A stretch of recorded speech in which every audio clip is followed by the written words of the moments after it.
తెలంగాణ రాష్ట్ర ప్రభుత్వం గౌరవ సూర్యాపేట జిల్లా కలెక్టర్ గారి ఆదేశాల మేరకు సమాచార మరియు పౌర సంబంధాల అధికారి పర్యవేక్షణలోని మన నడిగూడెం మండలంలోని బృందావనపురం గ్రామానికి రాగానే తెలంగాణ సాంస్కృతిక సారథి కళా బృందం రాగానే ఆహ్వానించి ఈ కార్యక్రమాన్ని ఏర్పాటు చేసిన గౌరవ సర్పంచ్ గారికి, అదేవిధంగా సెక్రటరీ గారికి, ఈ కార్యక్రమంలో భాగస్వామైన గ్రామ పంచాయతీ సిబ్బందికి, వాళ్ళ పాలక వర్గానికి, వారందరి గ్రామ పెద్దలందరికీ, అక్కయ్యలకు, అన్నదమ్ములందరికీ కూడా హృదయపూర్వక నమస్కారాలు తెలియజేస్తూ, తెలంగాణ రాష్ట్ర ప్రభుత్వం గౌరవ ముఖ్యమంత్రి యనమల రేవంత్ రెడ్డి గారు,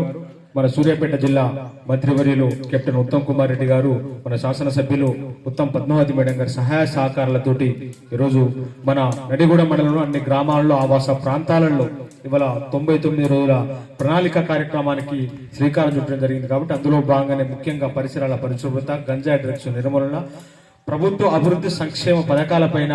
పేద బడుగు బలహీన వర్గాల ప్రజలకు చేరువయ్యే విధంగా ఈరోజు మన యొక్క తెలంగాణ సాంస్కృతిక సారథి పల్లె లక్ష్యం కళా బృందం చేత విస్తృతంగా ఈరోజు ప్రచారం చేయడం జరుగుతుంది. కాబట్టి అందులో భాగంగా ఇప్పుడు గంజాయి డ్రగ్స్ నిర్మూలన మీద ఇప్పుడు మన గడ్డ ఉదయాన్ని ఒక పాట. పాన్ మసాలా గుట్కా యమలోకానికే ఇది జట్కా, పాన్ మసాలా గుట్కా యమలోకానికే ఇది జట్కా, పాన్ మసాలా గుట్కా యమలోకానికే ఇది జట్కా.